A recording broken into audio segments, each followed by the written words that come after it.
Welcome to Leading for Life Stories, Season 3.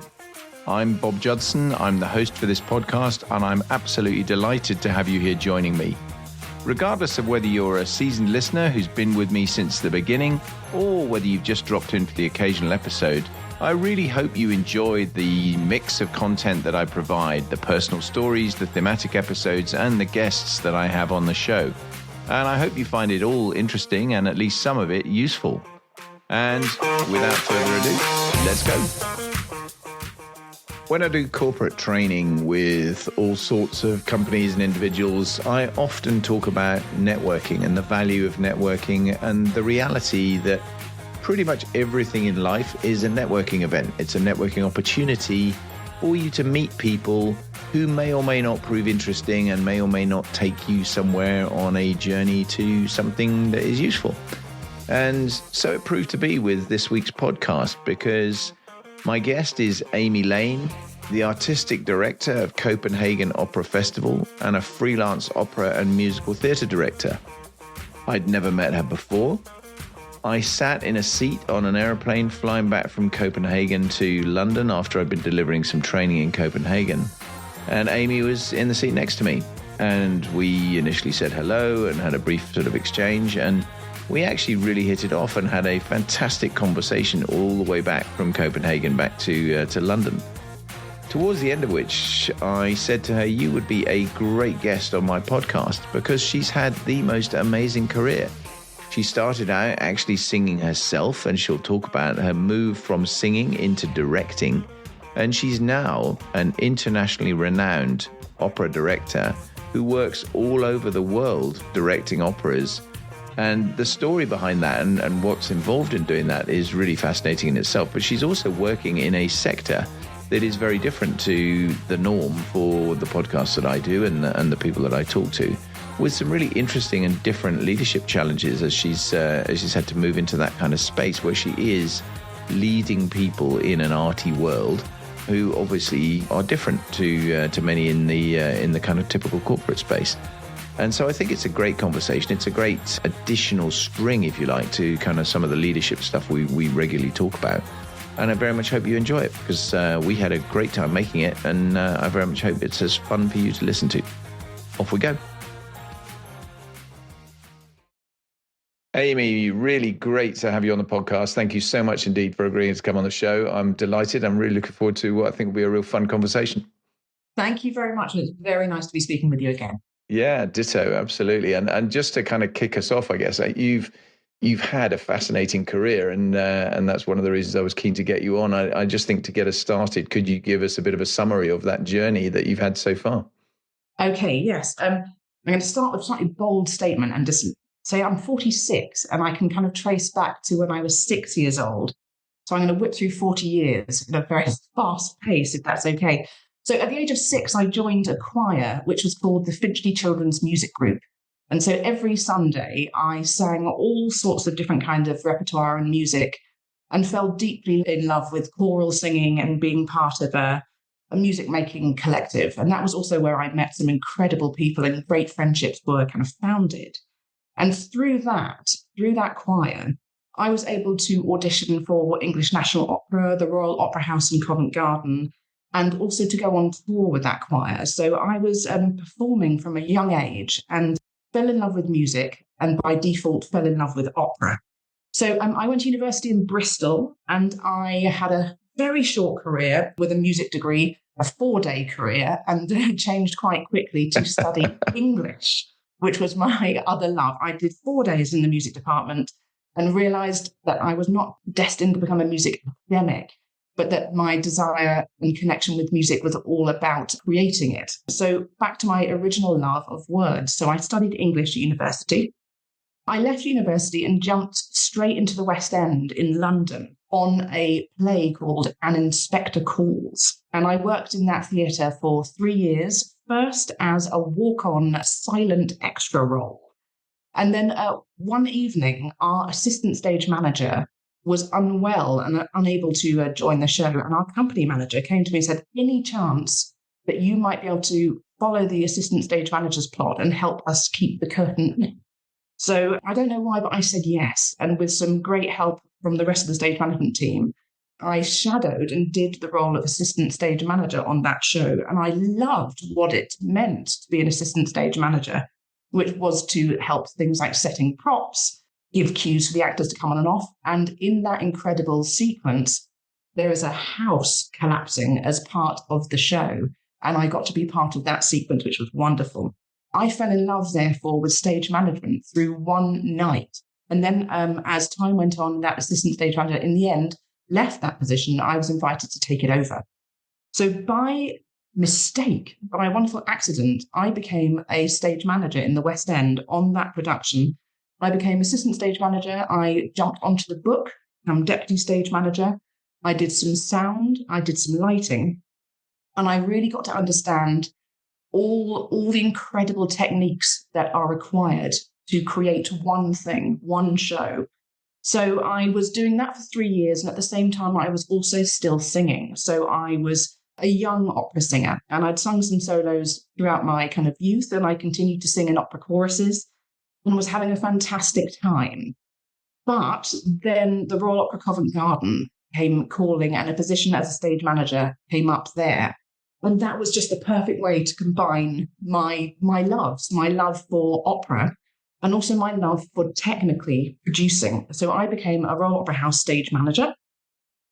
I then moved again through someone asking me to think about something different. And there was a particular director who I'd worked with in the rehearsal room, and he said to me, I wonder if you've ever considered assistant directing. And I hadn't. I was having a wonderful time at Covent Garden being a stage manager, but it really stuck in my mind. And I thought about it, and a few other people mentioned a similar idea. And so I took a bit of a leap. I left wonderful, beautiful Covent Garden as a stage manager and moved into becoming an assistant director. As an assistant, I worked for about 6 or 7 years. Then I became an associate director, a revival director, and then I went back to Covent Garden as the head staff director. Had a wonderful time there. But meanwhile, other people had been pointing out to me that I might want to start directing myself. So I did. I started directing in 2013, and I've not stopped since. But at the same time, my kind of technical desire was shifting into an administrative desire. So I started work as head staff director. That's very much of an arts administration role. So I was doing all the things I loved. I was working as a director, I was running a big department, and I was working technically also, which pushed me on to my next role, which was to become an artistic director. So there we are, 40 years, 46, and now I'm an artistic director and an opera and musical theatre director. And that is what has led me here so far. Wow, what a journey. Yeah, and it was fun, isn't it? Yeah, that's incredible. And the singing, did that kind of slide into the back somewhere along there, and you just became more of an observer of it rather than a participant? Or it was one of these situations where, as I got older, I thought I had quite a good voice as a youth. But as the more I moved into professional settings, the more I discovered and heard extraordinary voices around me. And the more voices grew around me, the more I realized that my voice was good, but not great. And that was actually, I was really lucky to kind of level myself with that around the age of 22, 23. And I found my peace with going, actually, my root and my role with my love of opera and my love of the voice sits with other people. So I can kind of really kind of commit to having that connection, but it's not going to be me singing those notes. So other people do it better. So I'm very happy for them. Yeah, it's really interesting, isn't it? I was talking to someone fairly recently about this, where in the context of sport, actually, rather than entertainment, where if you look at, and we were using golf as the example, where obviously if you look at the world of golf, there are a tiny number of people who make serious money and have, stellar careers and are really famous household names as golfers. There are millions of golfers who are extremely good, but just never going to be that good. And I think your point about recognizing in yourself that actually, do you know what? I'm never going to get to that level. So therefore, let's do something that stays in the mix around it, but not actually doing the in that example, the hitting the ball bit, or in your case, the singing bit. Absolutely. And it's at what point you can dare to kind of pull that out. It's a big thing to give away. If that is your dream and that is your ultimate desire, that's quite a tough call. Because I was lucky to be immersed in a thing that I loved in different ways, it was quite, I think it was liberating for me to let go of that desire and to move in a different direction. Yeah, no, I can totally get that. And I think, interestingly, having spoken to you in advance of all of this, you obviously not only do directing, but you actually do directing all over the place. I mean, you're a kind of global opera director, effectively. Are you not? Where has it taken you, and what are what's that kind of journey look like? Well, it's taken me all over, which is fantastic, because what you go to each different kind of country and venue with is a set of opinions, of course, about what your show is going to be. So we spend 2 to 3 years before we even step into the rehearsal room designing our production. So there's a lot of work that happens before you go anywhere near the place that you're going to put your opera on in. So you go with all these wonderful ideas about what your piece is, but then of course you go into different environments, and every opera house is a different environment, and it's not all opera houses I work in. I've recently worked in Finland in the Savonlinna Opera Festival, which is set in a castle. So you walk into this outstandingly beautiful environment, but it's the opposite of walking into somewhere like the Royal Opera House in Covent Garden, or the Royal Danish Opera where I've worked here too, or the Sydney Opera House, for example. These are such different living, breathing beings, opera houses or venues that hold opera. So you go with very fixed ideas, and then of course your ideas need to adapt and mold into the space that you land in. So yeah, I've been incredibly lucky. I've worked in Japan, in China, Australia, France, Germany, Italy. Moscow was interesting. That was a long time ago. And a bit in America. And it's just, I feel very, very fortunate. You come back with new thoughts every time. And working in different languages, of course, is a major part of what we do. So in opera, I work in French, German, Italian, whatever language that opera is written in. And I run a company in Denmark. And my Danish is not good. Wow. I've been working on it for a while, and that's a hard language to master, but it's such a great challenge. And that's one of the best things about opera is entirely international. It's an international art form, and never in a rehearsal room will there ever be just one language spoken. It's a wonderful melting pot, and that's what I think makes it so interesting. Opera takes you around the world because opera desires that art moves. So I've been very lucky so far, and I've got a lot of lovely places that I still have plans to attend. And looking at my next few years ahead, I mean, already just this year, I've been in Austria, I've been in France, I'm in Denmark right now, and I live in the UK, and I have to pop over to the USA later on in the next month or so, and then I'll be in Toronto at the end of the year. So it's deeply varied, and it keeps me on my toes, I can tell you that. Yeah, wow. I can't imagine your diary being too straightforward, that's for sure. I feel I go doubly to the privileged. old school pen and paper. I have a 10-year planner, and so then you can see exactly which country you're going to be in for how long, in terms of, I can see a year on 2 pages. That is a great way to know. I don't know what I'm doing next week half the time, never mind 10 years away. It's crazy. But that's an opera thing as well. We know what we're doing 4 to 5 years in advance, because planning of an opera is such a kind of extreme sport. And picking up on what you said about timeline, I mean, I was very struck about the long lead times you've got for a show. I mean, you in pipeline terms, then you presumably, and it plays to that complexity of travel, because you're obviously running a show somewhere that's actually live and is playing, and you at the same time you're in the early doors at 2 or 3 years out of another one, with all the stuff that's in the middle about things going along the way. So that must be really complicated to keep on top of, isn't it? It's one of the things I love the most. So, for example, today I've been in a final presentation of a production that will premiere at our festival this August. Just before I was speaking with you, I had a meeting with the team. I'm directing a show at Wilton's Music Hall on the 20th of May. So we had a good old chat about that. this evening, I will be doing some further planning on Cenerentola, which is Cinderella. And that's the opera I'm directing this summer in Bregenz at the festival there. And sitting on my desk here is an opera that I am currently designing, which will go live in 2028. So that timeline, you're constantly dealing with things that need to happen today that you will need to deal with this week or next month.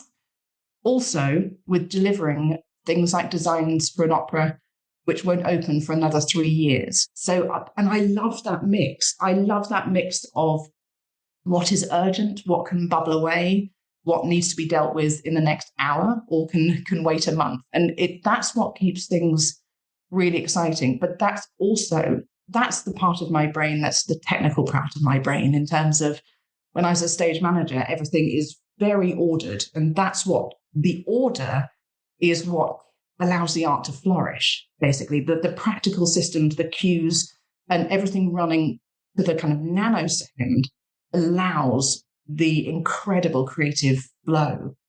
So I love that mix. I love that mix of timelines. It keeps me very active. Yeah, I really admire the kind of creative vision for people in your world that you have. I mean, I remember the Olympic opening ceremony in London. I mean, Danny Boyle obviously did that, and and I was lucky enough to go to one of the rehearsals for it because obviously I was still in the military at that point, and we were heavily involved with what was going on in the London 2012 Olympics, and it was sitting watching the rehearsal and then sitting watching it on the night when it actually opened because they kept quite a few things secret in the rehearsal. It was just stunning to think, to the vision to turn around and go, we're turning this stadium venue and we're going to do all these different things and this is what it's going to look like. I just thought it was absolutely amazing. And that must be a big part of what you do because clearly, you're starting essentially okay with an opera and a score and all the rest of it. And I guess some degree of flexibility around some of that, but the setting and the way you actually put it on is, I guess, the mainstay of what you're focused on, is it? Yeah, that's the brilliant thing is you are, unlike in spoken word theatre, so new plays, for example, you will turn up with the script in hand and of course you have to have a healthy design world for that, but you develop from day one a new play, whereas in opera, most of our work is you get given the score and that's not going to change. Of course, the tempo, the kind of rhythm, the speed, how fast it goes, how slow it goes, that's all going to be worked out with the conductor and with the artists that you're working with. But the score is the score. And so all our artists, our opera singers turn up on the day, note perfect, all memorized, ready to go, which is very, very different to going into the theatre environment where you will be script in hand. And so my job is to have placed upon that opera a concept. So it may well be that the libretto tells me that the opera is set in Paris in 1855, and I might think it's not. I might think it could be fantastic in New York. And there are 5 things basically that you're doing when you first start a design: who, what, why, where, and when. Whose story are you going to tell? Why does the story even exist? Why is the piece here? When are you going to set it? Now, you get lots of indications from the composers or the librettists about what year you should set in.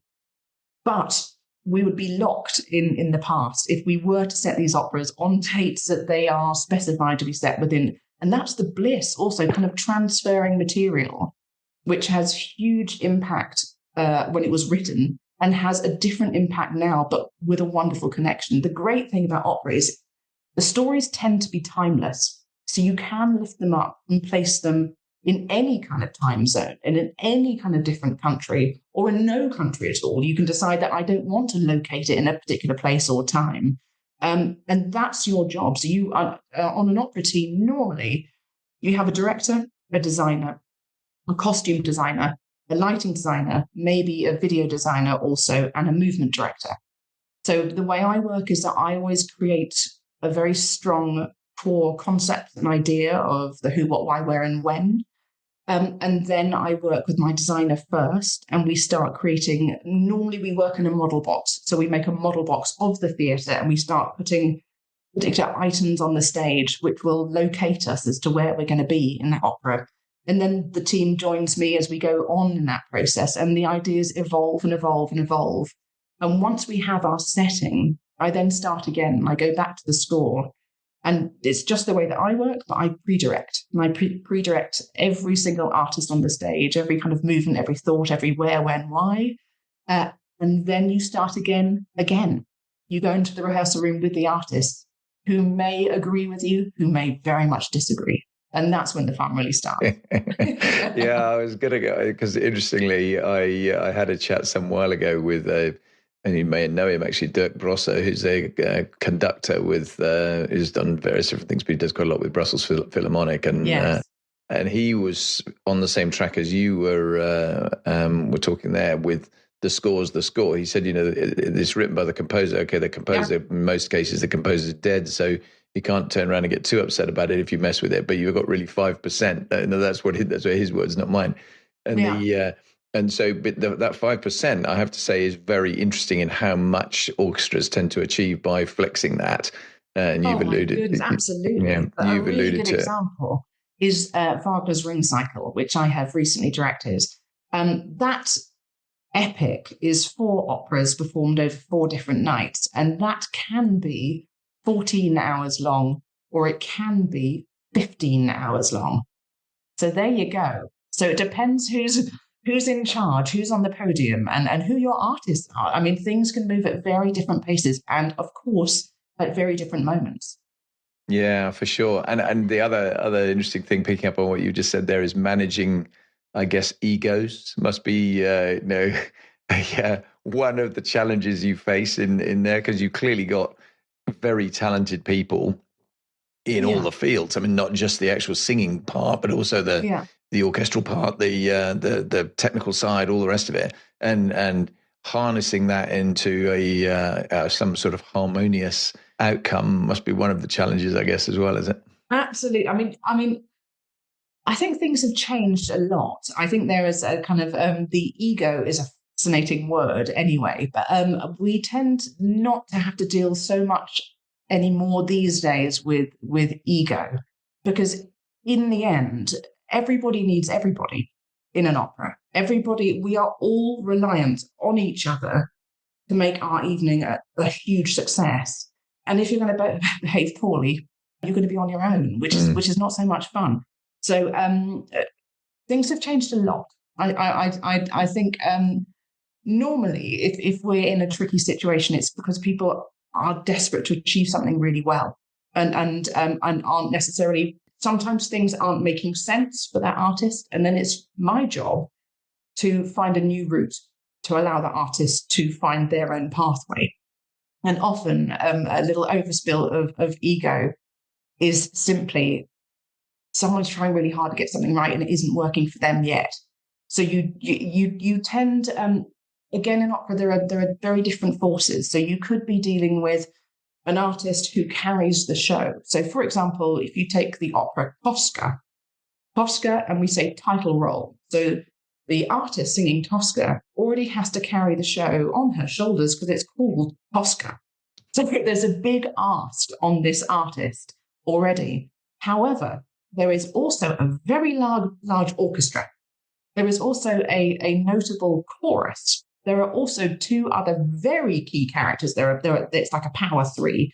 Then there are other smaller role characters, and none of them can do without each other. And so you tend, as an opera director, there are many different ways to speak to people, because if you're speaking to a chorus of 80, you're addressing all sorts of different opinions, and 80 people will hear one instruction in 80 variations. Whereas you can have, of course, a very intimate conversation with someone that you are directing on their own in an aria, or if it's a trio or a quartet, you have to really kind of temper how you give instructions and how you allow people to assess your instructions. So it's a wonderful, you're always speaking in different forms, but never compromising what you believe in, and never compromising yourself. It's just different kind of psychologies.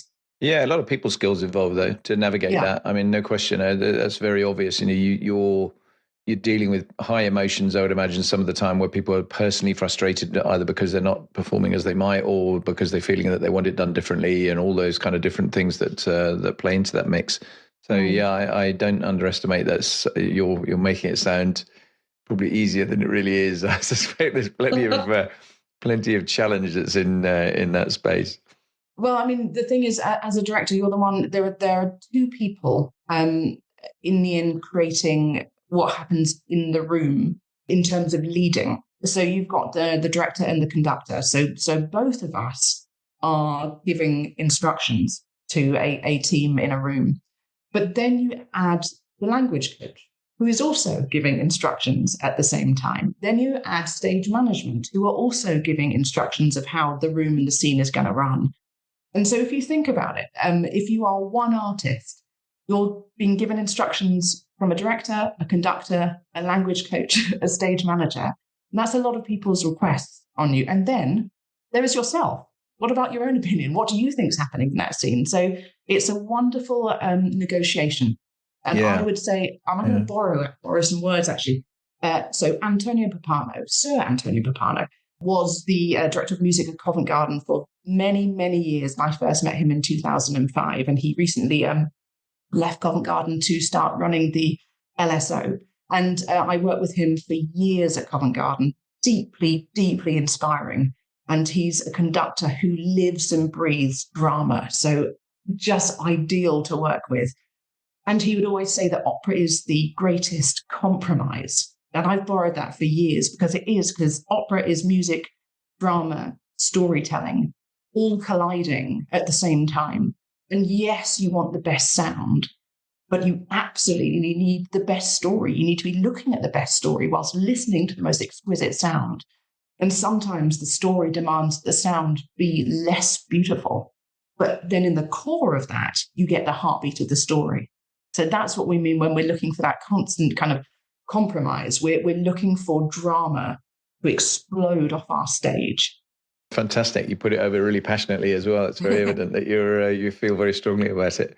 How do you audition people? I mean, again, back to my orchestral example, I know that a lot of the big orchestras, I mean, they do blind auditions, literally they're playing behind a screen and they listen and that's it. I mean, how do you do it to try and make sure you're, I guess, keeping the aperture open for the best talent that you can in all the walks of, all the sort of areas that you require on the show? Well, it depends on what kind of a company you're working for. So as a director, I'm simply hired in. So sometimes I'll be lucky enough that I'm in collaboration with the casting directors of that opera house. So the casting directors will be working with artists from all over the world. So they have this incredible network of artists that are ready to sing the role or have been singing that role for years. They constantly have auditions also. So they are constantly hearing new voices, next generation talent. So casting is never a simple process. Sometimes you can go, I absolutely know we want to make a new show and we want to kind of create this show around a particular artist. But then you start building in, well, who would work well with that artist? Who would be a great foil? Who sounds completely different? Who would be a great dramatic match? So it is a huge jigsaw puzzle, casting. It is never one thing. And it's one of the things that I do as an artistic director that I enjoy the most. There is something so thrilling about discovering the next generation talent. And that can be across the board. That can be singer, actor, director, musician, librettist, stage designer.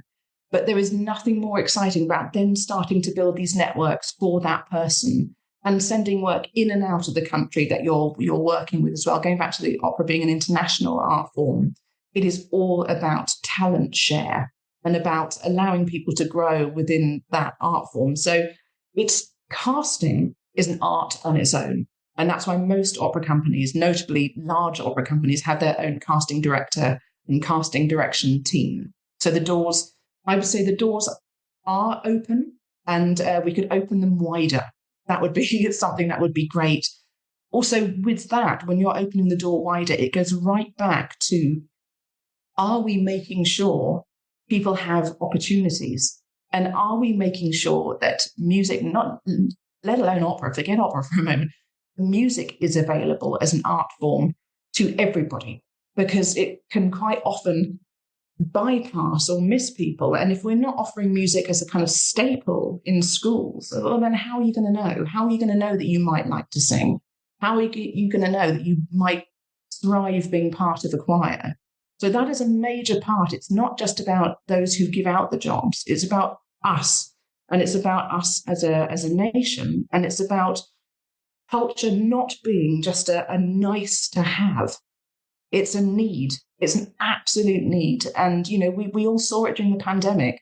How did we escape our four walls? Through culture. We kind of binged on Netflix. We listened to the radio. We all started creating in all sorts of different manners because we were trapped. But we lived through different environments through culture.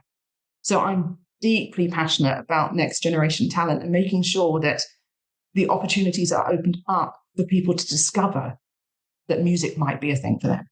Yeah, I mean, I'll come back to early motivations in a minute because I think that's it's another area I want to talk about. But it takes what you've just said takes me into a different space. I was definitely going to ask you about, which is opera as an art form has this.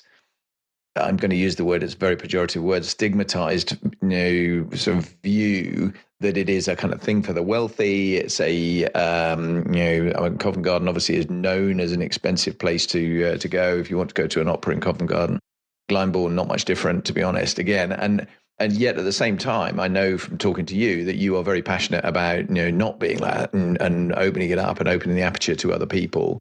And I'd be really interested in your perspective on that. And related to that sort of secondary question is there any blurring between, when you come back to the casting thing, between sort of musical theatre and opera? Because again, I think those are two areas that you kind of look at, and they're really quite separate. And people will talk very differently about going and seeing Phantom of the Opera versus going and seeing, as you said, Tosca or Madame Butterfly or whatever at the Opera House, because there just seems to be that kind of different perspective. What's your thought? Okay, well, it's something we discuss a lot. So I think we are stuck in a hangover of perceptions about what opera is, and fair enough. Opera, number one, in certain spaces is expensive to put on. So I'm not going to talk about ticket prices, but when you consider what opera is, it's huge forces. It's an orchestra, it's a chorus, it's big sets, lighting, video, hundreds of costumes, all the things that come together, which is expensive. So you can't escape that, and that is a fact. And all the work that goes into creating something extraordinary, that does have a cost. Yes, absolutely.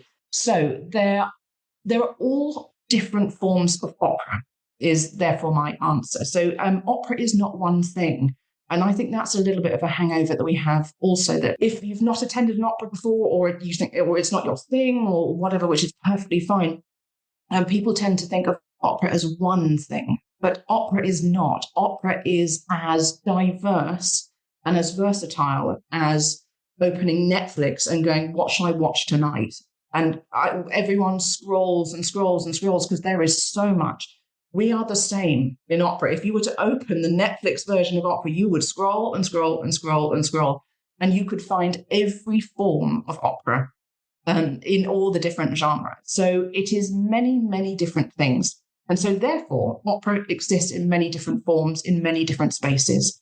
So there are places where opera is absolutely, it's a little bit of a smarter experience, where some people wear black tie, some people go and have very nice picnics, very nice. Some people drink champagne, very nice. That is a certain style of presentation of opera. There is the polar opposite of that also. And the polar opposite of that exists in every country too.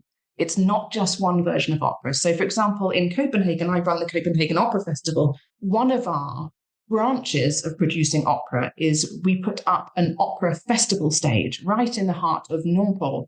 And around our festival stage goes a cycle lane. And next to that is a bus lane and a busy traffic road. And then we have a library hugging around the back of our stage. And then we have a skateboard park.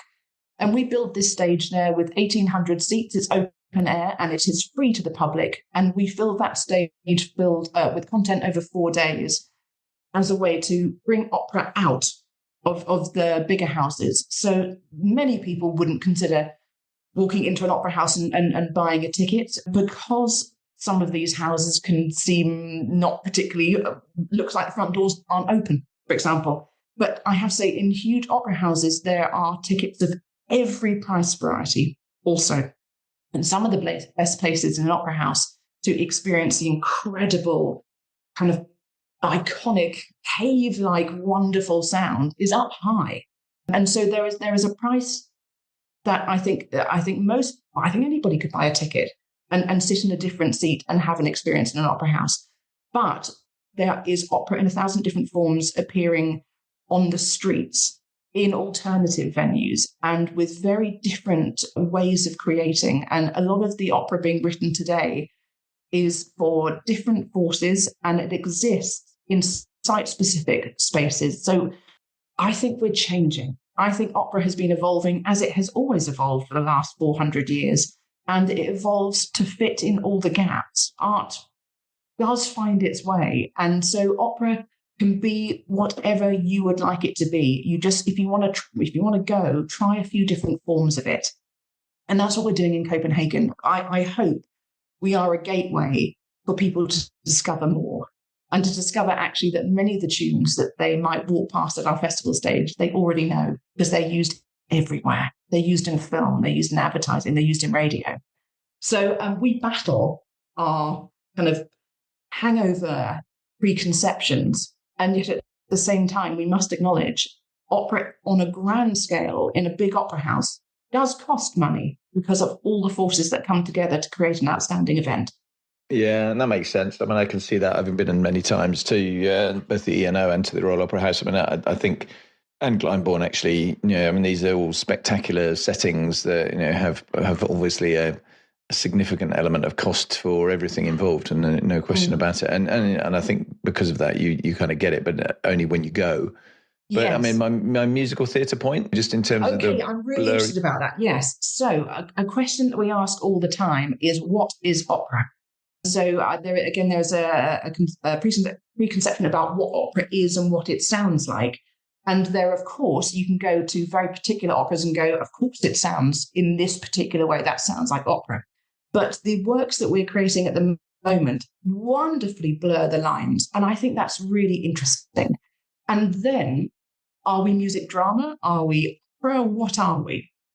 And I think in a festival such as ours, that's the perfect place to ask the question and to create and to push the boundaries and to kind of merge and combine and blur edges with different genre to see how we suit each other. I think that's some of the most exciting things that you can do is take a core element and then rub away the edges to see what happens when you put a drop of ink into water. You've still got your water, but the water is vastly changed, but it still holds its core content.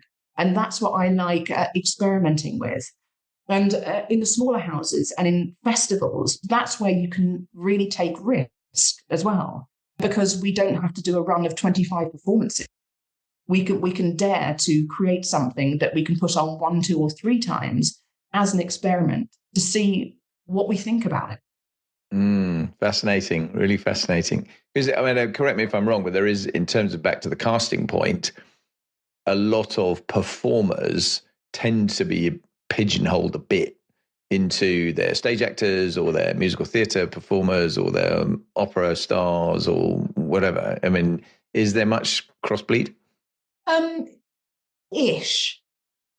You tend to, for example, if as an opera singer or as a musical theatre performer, you tend to get a good amount of roles in your kind of repertoire. And if you're doing really well in those roles, people will want to hear you sing and perform those roles all over the world. And then so once you get into that kind of track of being well known for a particular role or for a particular style, people want you to do more of that. So you can't, I mean, in a way, it's a kind of a wonderful thing to fall into, but it can be a little bit restricting because people say, well, you sing this, so I don't really want you to do anything else. So that is a slight downside, and more often than not, people only want to expand their repertoire. So is there a world where we mix casts? And the answer is yes. There's nothing more extraordinary, I think, than hearing different vocal blends. And actually, the more you put musical theatre performers, opera singers, actors, spoken word and cross-genre musicians together, the more vibrant and fruitful it is. But that kind of sits within the new works territory. Yeah, great. No, it's really, really interesting. I don't know if you ever saw it, but there was a program on TV a few years ago now called Pop Star to Opera Star. I thought it was fascinating as a kind of... It is really interesting. Because they found it really tough. I mean, all the individuals doing that found it very, very tough to shift from one genre to another one. And everybody trains according to what their instrument, so their voice requires. But also, let's not forget that those who work in any form of vocal production train for years and years. So again, coming back to cost and money, the amount that you put in to be able to simply sing one role, it's a huge lifetime investment. You train for up to 7 years to become an opera singer, and then you never stop training because your voice, of course, is always evolving. As you move through life, as you age, as your body might change, your voice changes. And your voice might grow, it might get more vibrato, it might get more focused, and you're constantly kind of fine-tuning something. So there is a lot of work going in from everybody who's working in music theatre of any form. Yeah, fascinating. Really, really interesting. I'll take it back because we've done a fantastic digression. I'm sorry. No. That's great. It's a really interesting conversation. I want to talk back about you though, and your kind of progression. And I mean, interestingly, we talked about early motivations a little bit and getting opera and so on into schools and tapping into next generation talent. And interestingly, I was listening to a program that was on the radio here just the other day about Elaine Page. Yeah. And her kind of journey and kind of career being spotted, getting into Evita, which was her big breakthrough role. But even before that, back at school, where actually one of her teachers said, "You thought about drama school?" And she went off to end up going down that particular route. And I just wonder about you, early motivations. I mean, you talked about it from the age of 6, where obviously you were into singing and that sort of picked up the way. But just a little bit more about that journey, and I guess that links into kind of your own experiences and advice to not only you at a young age if you were doing it differently, but advice to other youngsters who are thinking about careers in the arts world. Yes. I can pinpoint exactly what made me aware that I had no other choice other than to kind of move into this career. And that was when I was 10 years old and I was an acting child at English National Opera in Wagner's The Meistersingers of Nuremberg.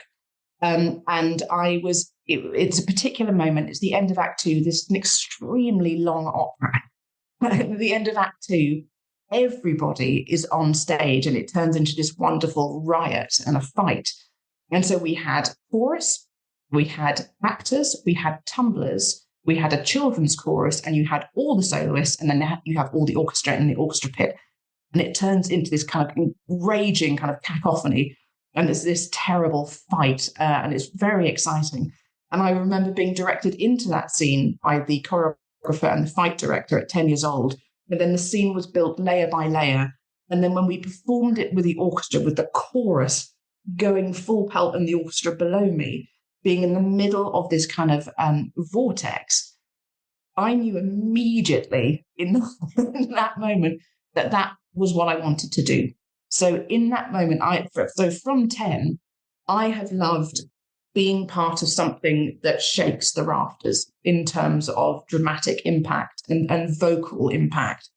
So I fell deeply in love with it then. And then I auditioned for everything that I could possibly do. I sang in the choirs. I was a percussionist at school, so I played in all the orchestras, and I just immersed myself in every form of music. And I fell in love with Sondheim. I was in Into the Woods. I played the witch twice, and I was working in musical theatre. And I had that huge evolving love for musical theatre also. So that was from joining a choir, which allowed me to therefore audition for all these other companies. And it snowballed from there. So going back again, so music in schools or music outside of schools and the opportunities for people to take part in something like that can open so many doors. So from there, I went through school playing in all the orchestras and singing in all the choirs, went to university, as I said, and started with music, immediately flipped back over to English, which I'm also really glad about. I'm really glad I focused back on text because the world I work in, of course, a huge part of a musical experience is what you're singing, what you're saying, and what these wonderful words mean. So I'm so glad, actually, that my focus at university was on literature.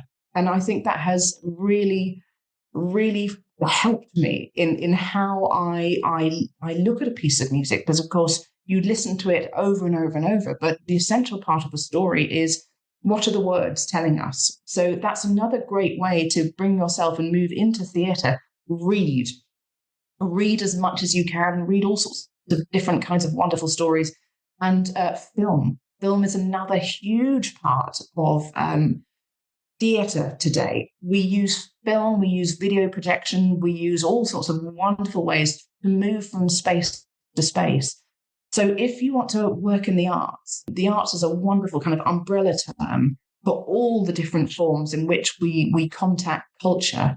So reading, listening to all sorts of different music and really kind of enjoying the different genre of film has all been essential to kind of leading me to where I got to.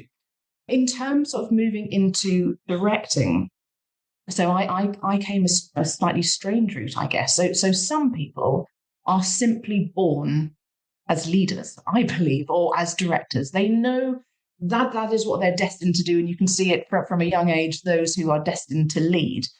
That wasn't me so much. Actually, for many, many years, I thrived being second in command. That's what I loved. And I wonder whether it was I didn't feel ready to step up and take the lead at that point, or whether I simply loved learning from others. And I'm pretty sure it was a little combo of the two. So I was really lucky to work with particular directors who took me under their wing.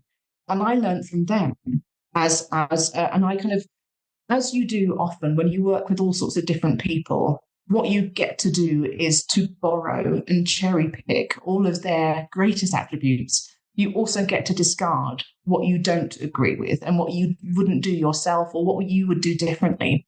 And so I had this wonderful support network of 3 or 4 directors that I worked with over 7 or 8 years. And I learned so much from them, watching them create in the room, watching how they designed. And I was always there as their co-pilot, often taking notes and often offering notes on what was being created.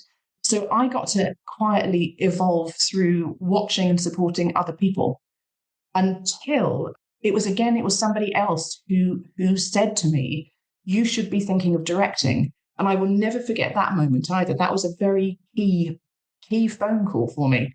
And it was the opera singer and wonderful personality that is Bryn Tervel. He was doing a new Tosca at the Royal Liverpool Philharmonic Orchestra. He was doing a residency there. And he was doing a Tosca production there and singing an iconic role of Scarpia in that piece. He's so wonderfully well known for that incredible character that he creates there. And he rang me, and I didn't see that he was calling. I missed the call, so he left a voice message. And when I listened to the voice message, it's one of those messages that changes your life ever so slightly. And it was he was like, "Oh, I'm doing this Tosca. I wondered if you'd be interested in coming along and directing it, and maybe doing a bit of video for it, and seeing what you can make of it." And I listened to that message, and I know that opera inside out. I'd worked with Bryn for many years at Covent Garden, and my heart did 2 things. It beat really fast because I was terrified of saying yes, and it beat really fast because I absolutely knew I was going to say yes. And I had never done any work with video, but I was like, well, I'm going to do some work with video. And I had only ever been an assistant or an associate director. I hadn't yet created my own new work, created my own concept, but it felt like the right time. It felt like the right time to dare and to say yes.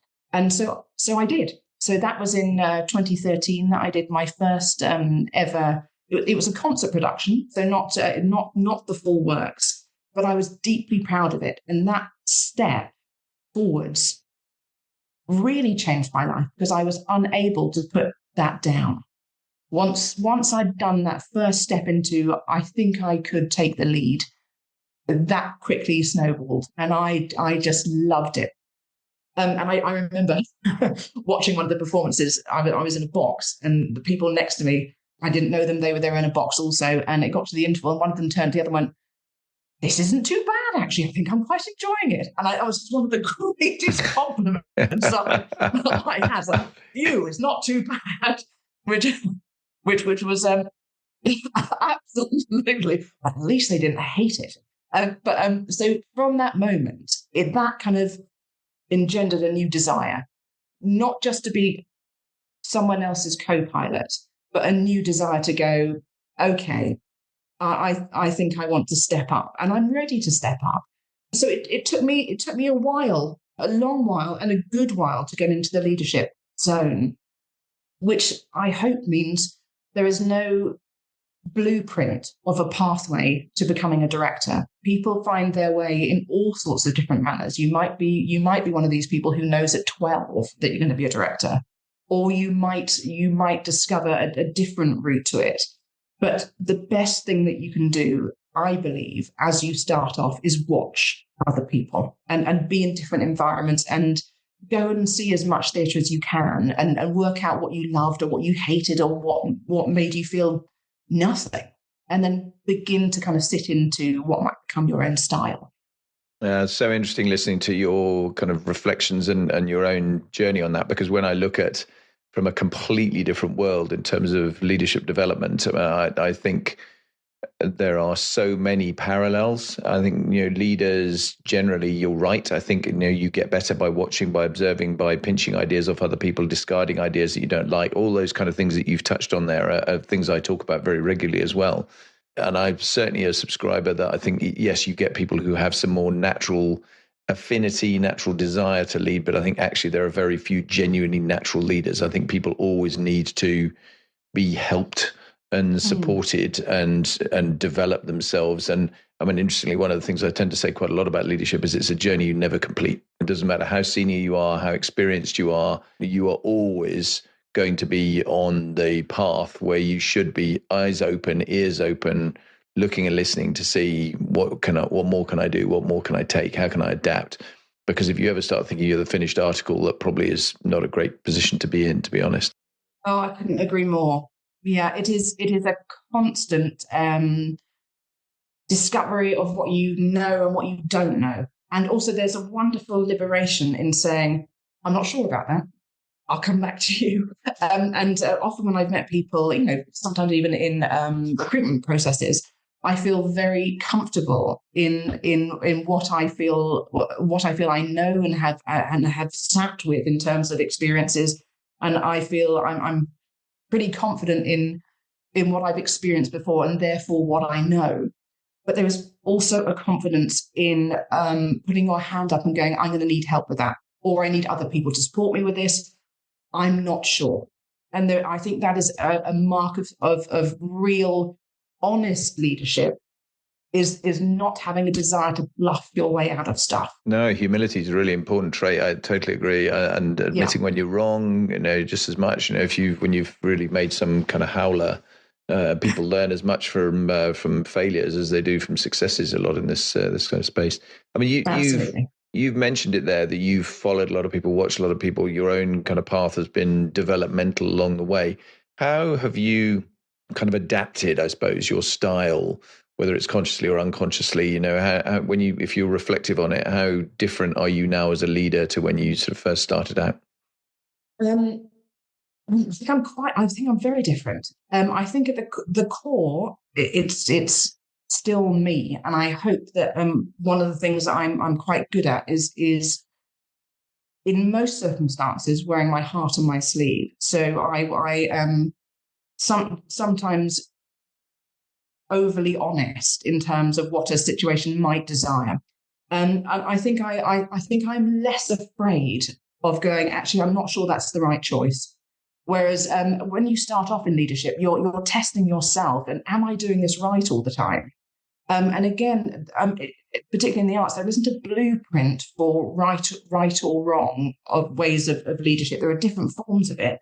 But there is, of course, that when you start off in leadership, that kind of fear beat of what you don't know, and can you dare say, I'm not sure about that, I need help with that.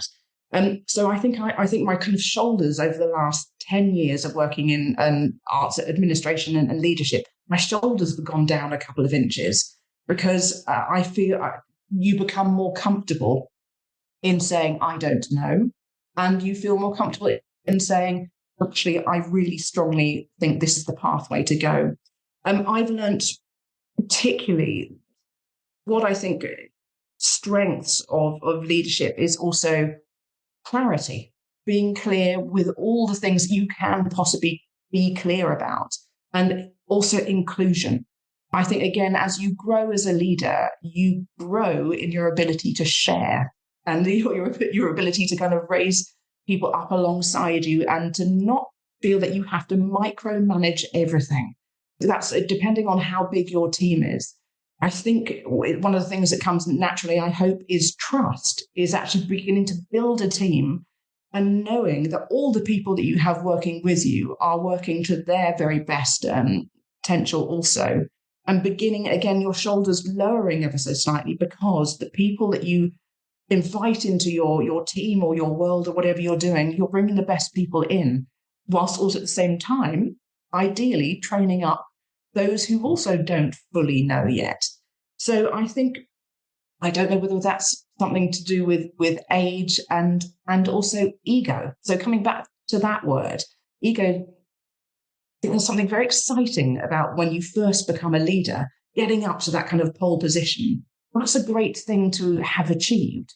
But then once you get there, you're only going to be kept there if you're any good at it and by inspiring those around you.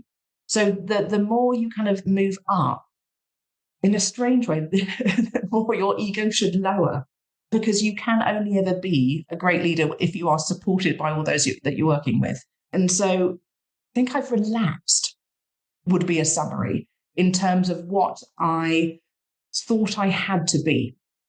And now as a leader, I'm simply constantly doing my best in the job that I've got. Yeah, you make a number of great points in there. I think relaxing is, as you get more self-confident, self-aware, I think as well, probably is also interesting. I think the you touched on it there, delegation, empowerment, trust, all those things I think are so important. And often, I mean, with a lot of people I work with on leadership development stuff, that's one of the areas that middle managers in particular find the most challenging, because they got promoted to where they are, whatever it is they're doing. It doesn't matter what it is, that they are promoted there because they're good at that thing. And suddenly to turn around and say, well, actually stop doing so much of that thing and start focusing on bigger stuff and let other people do the detail, and you just let them get on with it and you help them with it and you trust them to do it. And of course that for some people is really hard. Absolutely. I had to learn to let go of all sorts of things that I wanted absolutely to micromanage. And I have two different jobs. One of my jobs is a director, and the other job is an artistic director. So I sit on two very different sides of the table. When I'm a director, I will be asking of an opera house and the artistic director for them to give me everything, because I'm creating a piece for them in their house.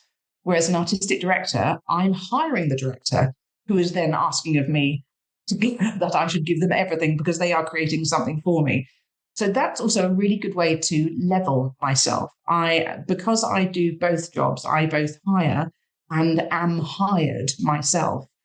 I have a really useful perspective of what is realistic to achieve, how far I can push to get the result I want, whilst not compromising the house that is also pushing the very best to get what they want also. It's quite an interesting dynamic.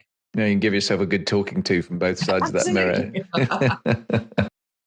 Fantastic. I often talk about role models, Amy, and you've kind of clearly gone up in a world where there are lots of key people, and you've mentioned a couple of names already, but I mean, people that have really shaped and helped you along the way.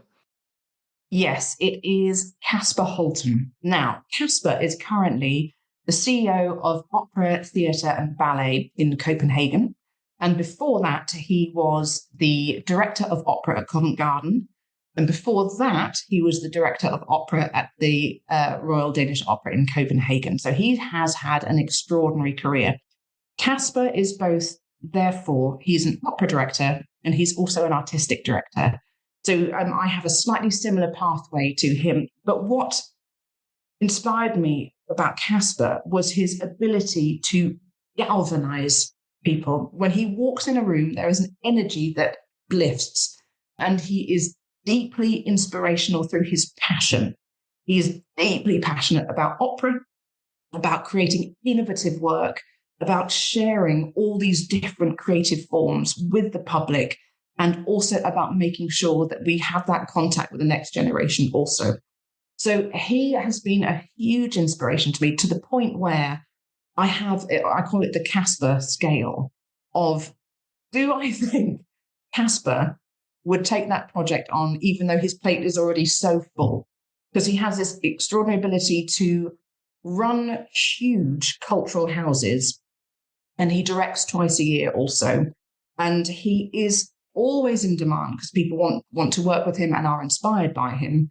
And he has a very, very busy schedule. And I remember I got to a point where my schedule was becoming so packed with wonderful productions, whilst also being an artistic director as well. And there was one production that I just thought, I wonder if I've just taken on one too many. And I was like, okay, what would Casper do? Would he say, you have taken on too much? Or would he say, push on with this one because this might lead to something else? And I kind of apply that to a lot of things. So he has been incredible, and we've co-directed shows together at the Royal Danish here, and also in China. We co-created a new production of Marco Polo together, and he's just one of those. Okay, there it is. Born leader is what I would say. And so he has been a huge inspiration. I'll go back to Tony Papano as well, an absolute inspiration. I spent many, many years at Covent Garden, and watching how again he makes a room lift when he walks in, because crackling passion walks into the space. But passion isn't enough on its own.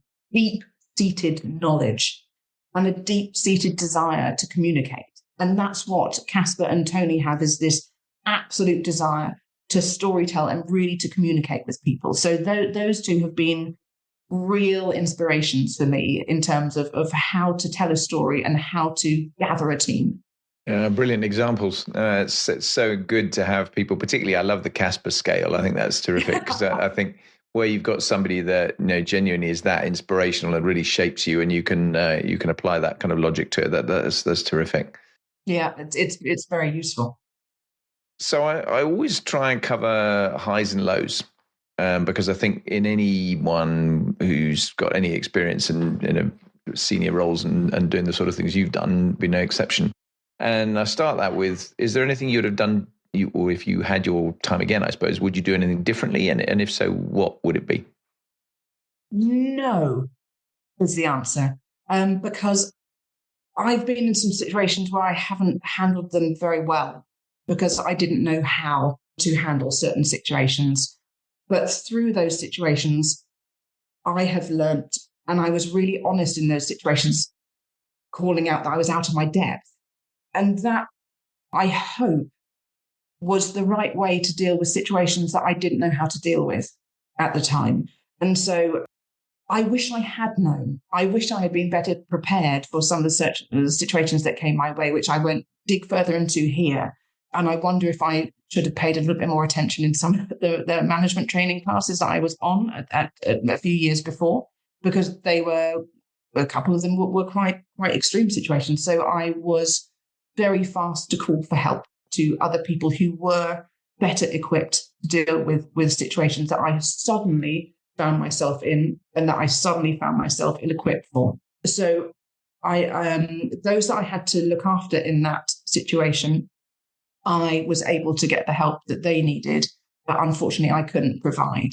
And that was a great learning curve for me of feeling like you might drown suddenly with a situation that's presented to you, and not being afraid to very, very quickly call for help.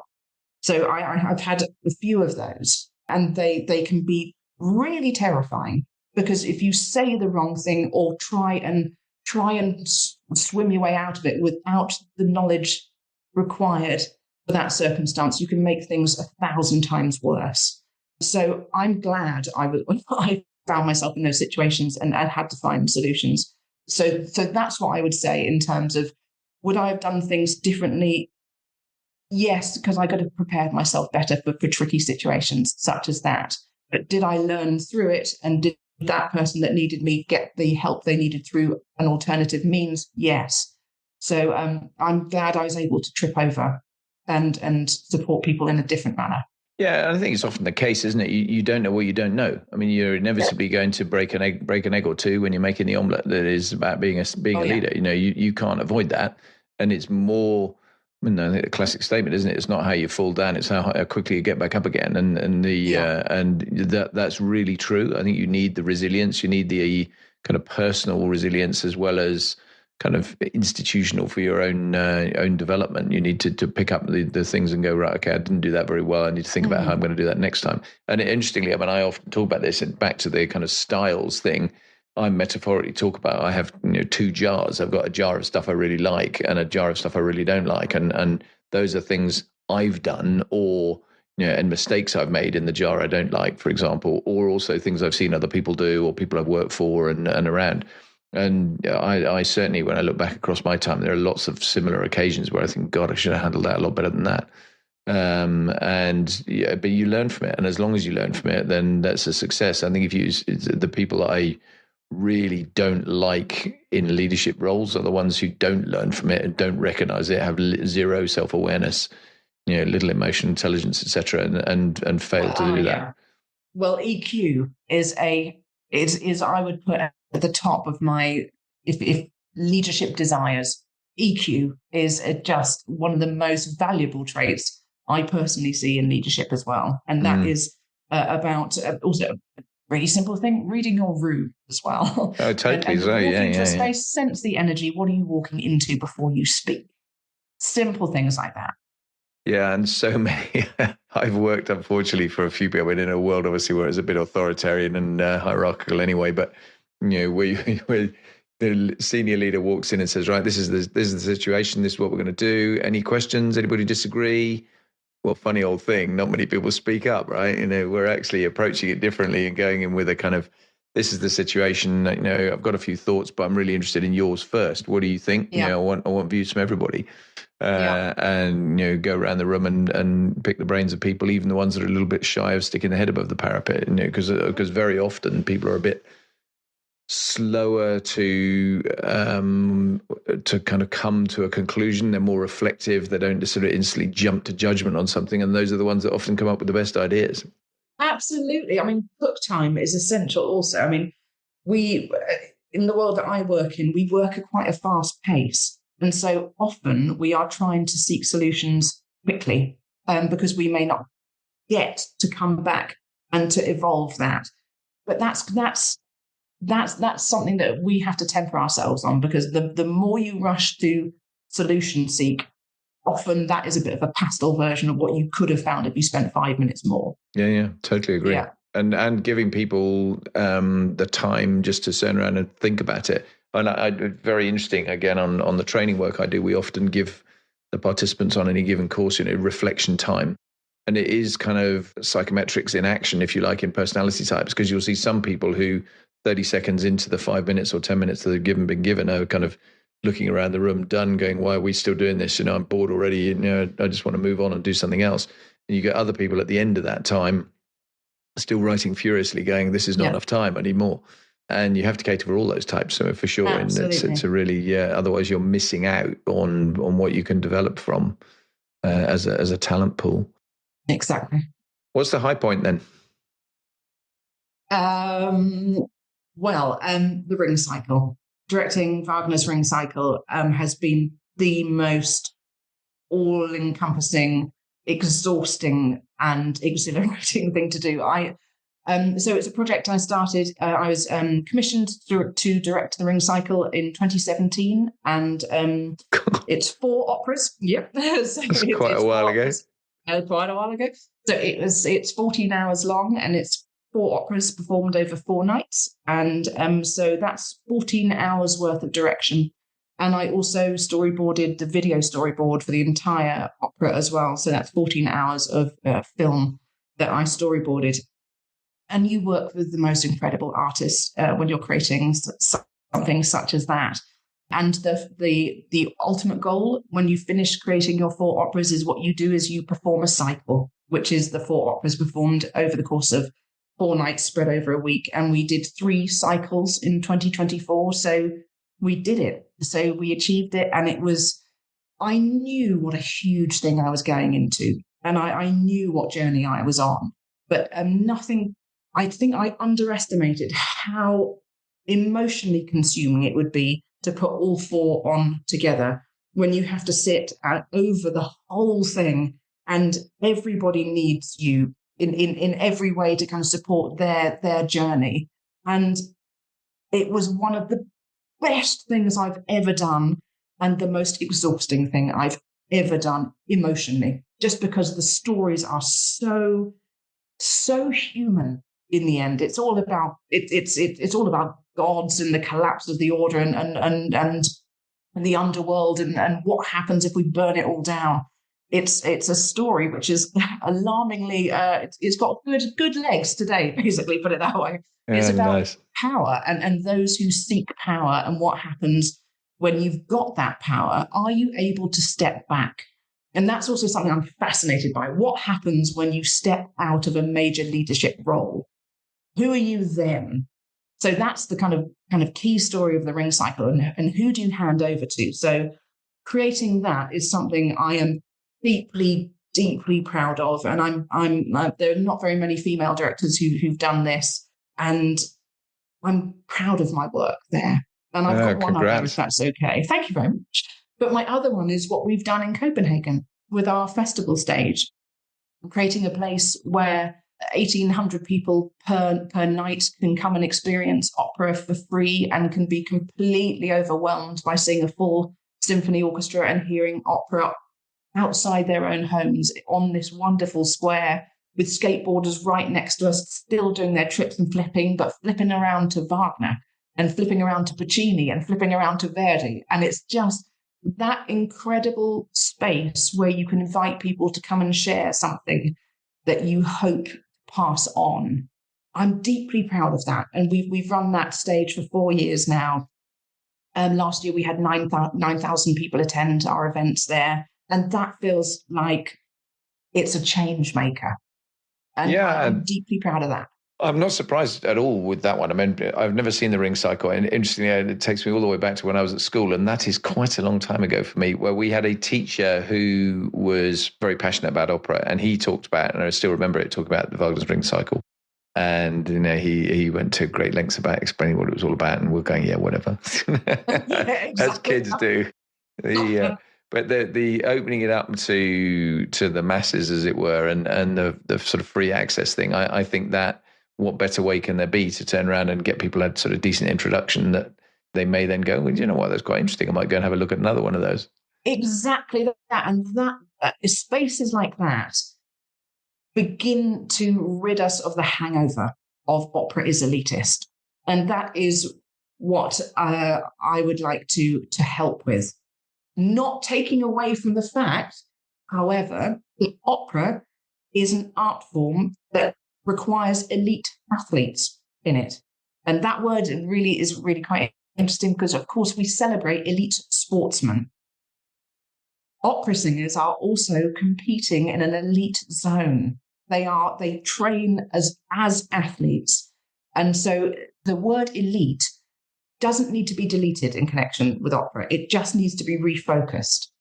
Because those singing opera at the most incredibly high levels are elite athletes and elite artists. Yeah, no, totally. Yeah. Well, it's back to the sporting thing we talked about earlier, isn't it? I mean, there are a tiny number of people at the very top of the game. I completely get that. Same with musicians.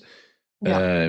Where obviously to be that good, they've got to have been doing it for years. I mean, decades, and learning when they were very, very young and all that sort of thing in order to practicing. It just never stopped. Those two, I'll take those two as my highlights so far. Those are good highlights, that's for sure. Sadly, though, there's always a low somewhere in there. What's your low point? My low point, and it was quite easy to pick this out, actually. My low point was discovering that I'd outgrown my job, beautiful Covent Garden, and there wasn't a room for me to progress upwards in order to stay part of a company that I have loved since I was 15. And I was so over the moon when I got the job of head staff director. It was just perfect for me, but I outgrew it in about 4 to 5 years, and I desired to progress more. And the right people were already sitting in the right chairs above me. And so I had two choices. One of the choices was to stay in the company, working with the people that I all working with world-class artists, creating incredible work as part of such a wonderful kind of artistic machine, or to find something else outside of the building and outside of that incredible community, and to take the leap to leave. And that was interestingly, it was a real low point, discovering that I thought I would need to leave. But what that led to was me putting out that I was interested in moving on. And it led to me getting the job in Copenhagen, which has changed my life in the best way. However, when I made that decision to leave, it took me almost like a year of mourning and letting go of the company that I had invested in since I was 15. I first sang at Covent Garden in a solo role when I was 15, and I was a young singer there. I was then a stage manager there. I was then an assistant director, and then I was then head staff director. So my pathway at Covent Garden is an immense pathway. I was there on and off from the age of 15 through to 39. And I owed so much of who I am now to all those who had kind of guided me on that journey. And so realizing that I needed to step out of it was a crashing low. It was not an event. It wasn't something that somebody said. It was a moment of realizing I needed to move to advance. Yeah, it's great that you've managed to take it to a different level as a result, though. I mean, that's really important, because I mean, sometimes obviously when I've talked to some guests in the past where, their low points are different kind of low points, and it's just one of those things you've just got to move on from, and it lives there in the background somewhere. Yeah. Whereas, if you're actually able to turn around and take that and leverage from it and build on top of it in the way that you clearly have, that's really powerful. That's a good thing. Yeah, it was. I will never forget the day I left Covent Garden, and I got on the train at Covent Garden and went straight to Heathrow and got on a flight. And I had a goodbye do at Covent Garden, and it was wonderful and brilliant. And I'd said my goodbyes and I'd done my final show there. And I got on the train, and I'll just say it, I cried. And I could not stop, because that company was so deeply important to me. Yeah. But also it was the most brilliant release of, I did it. I let go of something so deeply important to me in order to move on. And that opera house is still my family. And I still go back there and do other things there now. And I go back as a speaker, and I go back and I do insights with them. And you just learn to let go, but be deeply grateful for everything that company did for me. No, that is terrific. I think leaving well from those sorts of things is always a good thing, and leaving in a way that I always say to people: don't shut doors you don't have shut. You're never turn around and kind of leave anything, relationships or roles or whatever it is. And I mean, interestingly, we were talking about it before we started recording, but I think you and I are quite similar, I think, in terms of wanting agility, wanting to move, wanting to jump into new challenges and feel kind of re-energized. And that's been the case for me. I mean, in a very different world. I mean, obviously every time in the military, 35 years almost of time moving every 2.5, 3 years. And to your point earlier on, actually, about leaving big leadership roles. I mean, I've left some huge leadership roles, when I was running bases and things, and then go, very typically what happens is you'll leave one of those kind of jobs where you're in command of thousands of people, and you'll go back to a job where you've got like 10.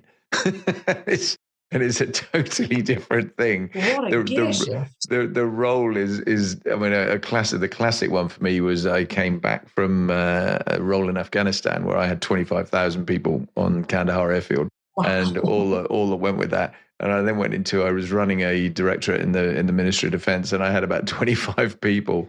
But when you looked at what we were doing, it was the Targeting and Information Operations Directorate. So I was responsible for all of the targeting and all of the information operations and a bunch of other stuff as well. And and that obviously included a large amount of very, very sensitive stuff. So you know the responsibility is still there in terms of the role, but it just feels in span and the way you get treated, of course. Like, who am I talking in terms of echo of voice? Yeah. Who am I?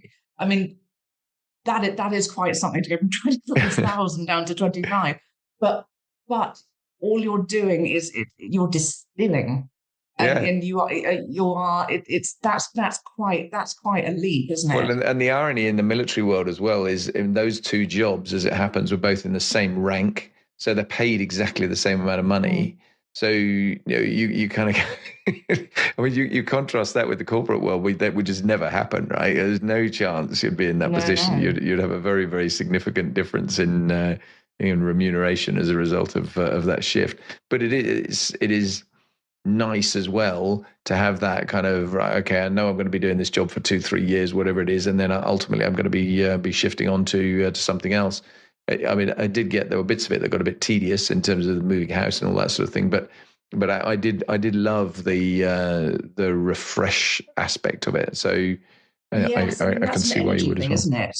I mean, there are some people who really thrive by leading and leading within a company, the same company, for years and years. And there are others who thrive on feeling that energy change about when it's time to move on and when it's time to hand over to somebody else for a different set of thoughts or for someone else to lift your visions in a different manner. And I also think that's something that you get to read better as you grow older. Well, that's certainly in my case. And I can look back along my career and I can see where my energy either begins to dip or my energy begins to kind of push towards something else. And I've always been pretty good at going, okay, if my energy is slightly waning for this project, it's time to hand it on to somebody else. Because I think that's a major part of being a good leader is actually maintaining energy and drive for those that you're looking after. And if your energy is dipping and it's time to move on, do it. Yeah, I mean, I often talk about, for all of my career across both the military side and what I've done subsequently, I've had two criteria which I sort of assess myself by. One is enjoying what I do. If I enjoy what I do, then that's a tick. And the other one is looking in the mirror and sort of considering the reflection, looking back at me, and am I kind of content with what I'm doing? In that sense, typically for the sort of stuff I've done, that's been is my value set being compromised too much by what I'm being asked to do here? And I mean, to give you an example, I mean, I joined an Air Force that was 98,000 strong, and I left one that was 31,000. There are only so many times you can actually tell people that work for you that quality is better, therefore that matters, and it's more important than the quantity. And you start getting into this kind of increasingly politicized world where you're having to support the decisions that have been taken by the government that you're working for, whichever government it is of the day. But actually, you've got to believe in it, and you've got to believe in what you're doing. And I think the energy point as well is back to enjoying it. If you're enjoying it a lot, you're likely to be quite energetic and enthused, and you've got a reason for getting out of bed in the morning to go and do it. If you haven't got that, then it's definitely time to start looking yourself again in the mirror and saying, well, I probably need to change something here, because I think it's bad for your overall health and your own well-being as much as anything else. Oh, yes. Talking of well-being, jet set traveler who goes around the globe for all these different things, as you mentioned at the beginning, with a vast array of different countries. I mean, you do obviously travel a lot. You've got clearly a pretty hectic life in terms of managing your domestic life and professional life as well. And I'm just really interested in how you kind of manage that. What are the things you do to relax, to de-stress, to kind of do, I mean, I know a lot of people don't like talking about work-life balance, but just to get some balance in your life, how do you do that? Well, running a company in Denmark, work-life balance is a very key part of the cultural society here. And I've actually learned a huge amount of how to better balance my work-life setup since working here. Also, I'm newly married, and I have a 14-year-old daughter, and I wish to find more time to be with them. And it's a constant battle of diaries and schedules and making sure that you keep finding that key essential time for what is the most important, which is are those that you love, and making sure that you can be with them as much as possible. Now, my daughter has the most incredible passport. She's traveled around the world since she was born. In fact, when I was working in Australia, she's even beaten me to another country. She hopped over to New Zealand while I was busy directing and went over there. So I've never been to New Zealand, but she has. I've got better at balancing it, and I've got better at saying no to projects that I don't necessarily need to do anymore. There is nothing that we like more as a family than just being together, cooking, being in the garden, doing a fire pit, doing a barbecue, watching films, watching a lot of Netflix is a marvelous way. Actually, when we're apart, that's a great way to connect if we're all watching a series together, because we all watch it in tandem, make sure that no one's running ahead and discovering plot spoilers before I get there. Exactly, no cheating. The 10-year diary was an eye-opener for me, because you can open your 10-year plan and see how much time across those 2 pages that you are abroad or elsewhere, and how much time you're at home. And having something as simple as that on paper is a really good way of going, am I around enough? And am I where I want to be enough? So that's a really great way. Just put a year in front of you and go, where do I want to be? And am I in the right places enough? So I'm getting better at it, but it's difficult because you can't necessarily plan when opera companies are going to offer you a lovely, wonderful production to direct. That's not in my control. So it's a constant struggle. And I'm going to say that I don't always get it right. Yeah, I'd recognize that completely. And I think the whole make hay while the sun shines thing is certainly part of my life as well. When stuff comes along that people say, hey, would you do this? I very, very rarely say no, because the reality is, if you've got a pipeline that often isn't full enough, then, making sure that you're taking those kind of opportunities is a challenge. And unfortunately, I'm sure it's the same for you. This stuff often happens just when you think, okay, well, that would have been a good time to take some downtime, and now it's not going to be. Absolutely. And the downtime appears at the wrong times. It does appear at the wrong time. But we've recently, my husband is an architectural designer, and so he runs his own business, and he needs to be where his business is. But there are plenty of occasions where he can also travel and still work. So we have now this wonderful opportunity where sometimes he can travel to be with me when I'm in different countries. And that's been a bit of a game changer. Also, my daughter does the same. So again, her passport is outstanding. I can't take her out of school, but when the holidays are there, that's fantastic. And that's just for her. It's given her such a kind of broad awareness of the world. It's from the moment she was born. We went to Poland 6 weeks after she was born, and I was working on an opera there. And so she was in Poland for 6 or 7 weeks when she was only 6 weeks old. And she's just used to being in different countries, speaking to different people, sampling different foods, experiencing different cultural experiences. And as a life opportunity, I think that's been wonderful for her. But I don't see them enough. And that's something that I constantly struggle with. No, it's fascinating you say that. I think I was listening to another podcast the other day, which, not that I advertise too much for people to listen to other podcasts, but this was a good one. And there was the comment was that very, very few people, if any, say on their deathbed that they wish they'd worked harder. And I think that's so true. Good point. Yes. It really is one of these things I think we all are guilty of, almost whatever you do. And getting that balance right is really challenging. There's no doubt about it. And actually, there was one thing that I could say that I have achieved. Up until 2 years ago, I always used to take work with me on holiday, and I'd put it in the wardrobe in case I felt I had to work. I no longer do that. I don't even allow myself the opportunity to do that. And that has been wonderful. That has felt like a real marker of switch off.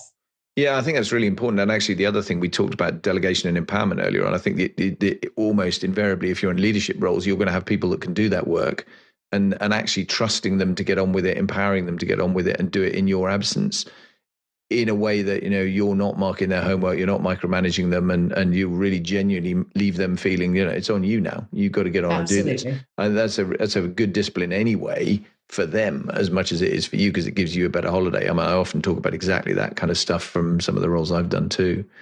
Really, really important. 3 questions I want to get to before I finish, because you've been really kind with your time. But lots of people, and we've touched on this, are not opera aficionados. They've probably, they might have heard of it, they may have seen the odd bit on TV, they've seen snippets and all the rest of it, but they may never have been to an opera. If you were going to recommend one thing for people to go and try and watch, what would it be? It is so hard. Well, La Boheme by Puccini. The most brilliant and heartbreaking story, but it's also really funny. And people forget there's great humor in Boheme also. Puccini wrote the most kind of soaring and also searing tunes and music, huge orchestration, fantastic voices. And he wrote in a style of storytelling called verismo, which means truth, or real in Italian. So you follow basically a real-time story over the course of an evening. It's about 2 hours long with an interval in it, and I defy you not to get swept up by this incredible cinematic story and that soundtrack. So I would say Puccini. Go for La Boheme. Here, stop. Otherwise, I'll start listing 800 other operas. But La Boheme. That's great. Interestingly, I've never seen that. That's one of the ones I haven't seen. So, I'll take that as a recommendation then. But can I add one just as a perfect family introduction? And that's Hansel and Gretel. Okay. Classic fairy tale by Humperdinck. Blissful music, so much fun, perfect to see at Christmas. That's another gateway into opera. I failed. I said I was going to say 1. I've just said 2. No, at least it's not 800. Go on, we're exactly. Positive here. Yeah, I always have 2 questions that I ask my guests. And the first one is probably the easier in some ways of the 2. But what's the most memorable event of your life so far? Work or other? Yeah, you can pick. Go on, I'll be kind. You can choose. Okay, thank you very much. I'll go for both. I'll go other. I got married in December in Copenhagen, and that was just perfect. It was just perfect. It was with my daughter. It was with my husband's son and our 6 closest friends. We had a very wonderful short ceremony in the town hall in Copenhagen. Then we jumped over the bridge to Malmö and went to eat in our favorite restaurant in Sweden. And it was just bliss. So that has been quite a wonderful moment. And then for something completely different and completely almost ridiculous, I will never forget, I was 16 years old and I was a backing singer for Barry Manilow at Wembley Arena. Fantastic. And I will never forget the moment that the curtain went out to reveal us as backing singers and seeing the enormity of Wembley Arena appear in front of me with a crowd going crazy. It was wonderful. I did 3 nights there and it's so surreal. I can't believe it even happened. I can't believe I did it, but I did. And I have to remind myself that really did happen. It was really bizarre and wonderful. And gosh, can he sing? Yeah, well, those are both great events. Obviously, I was a bit worried when you said you jumped over the bridge on the way to Malmö, but I know what you mean now. Sort of bungee jumping off the bridge for that would be bold on the wedding day. It would be bold on the wedding day. But the backing singer thing, I've often thought that with when you look at huge events, stadium events or Glastonbury and things like that. To be on the stage looking out at the crowd must be the most amazing thing, because these are vast crowds. And absolutely. There is an energy which just kind of pulses at you and then kind of deflects right back out. And I just remember the most enormous smile spreading over my face. And then it just didn't leave my face for the whole evening. And I had 3 wonderful evenings like that. And what a thing to do at 16. Yeah, so incredible. That kind of quite a good start. Yeah, that's that's an amazing start. Wowee, that's a phenomenal. There aren't many more memorable events that would pop up than that. And the very last one then, Amy, is what's the most difficult question you've ever been asked? This is one that comes around every year to me, and is the one that I either have the best answer for or the worst answer for. And it comes from my daughter, and it's, will you be home for my birthday? Oof. Yeah. And I've missed at least half of her birthdays due to my job. And it doesn't get easier. So that, and you never know when that question is going to come. And sometimes I'll know my schedule way in advance, and sometimes I won't. And just when that question lands, and if the answer doesn't go the way that we'd both like it to go, that's so hard. It doesn't get easier. Yeah, no, that's a tough one. I can completely see that, especially in your role. I mean, because again, they're often. I mean, again, similar when I look at my own background. I mean, there are many. I don't have children, but obviously many of my friends do. And when we've been on operational deployments and things like that, then they have really found that tough, no doubt about it. I have a friend who used to be in the Red Arrows, and he at one point said that his son was, literally would see him coming down the stairs in a red flying suit and burst into tears because, of course, he knew that was it. You're going away, and sometimes they're going away for the day or 2 days or whatever. Sometimes it's several weeks. And that's a microcosm of the military life for sure, which was a really big challenge for lots of people. Where you're going away. I mean, when I was in Afghanistan, it was 9 months, and fine, you get a couple of periods of leave, but it's not. If you've got young children, not only is it the family, sort of the feeling for the kids and the pressure on the kids, but also it's just the amount of stuff you're leaving behind. For your other half to be managing, and it's really tough. No, I feel for you. That's a difficult one. Yes, and it's there is no real kind of solution to that, because normally the question will come out of the blue, and it is part of the choices that I have made. It is one of the choices I have made, but I do everything I can to make sure I don't miss that. But once again, this year, the answer is no. I won't be around this year, but luckily she'll be with me a week later, so I will have a lot to make for. But, it needs to be like the late Queen and have an official birthday as was a real birthday. Yeah, exactly. Yeah, see, that was the solution. Amy, you have been amazingly generous with your time. What a fantastic conversation! I knew it would be. So many interesting things, and such a fascinating life you lead. I'm in awe really of some of the stuff you've done. And I really congratulate you on an amazing success. And I'm very, very grateful for your time. Thank you. Thank you very much. It's been wonderful to speak with you too. Brilliant. Thanks.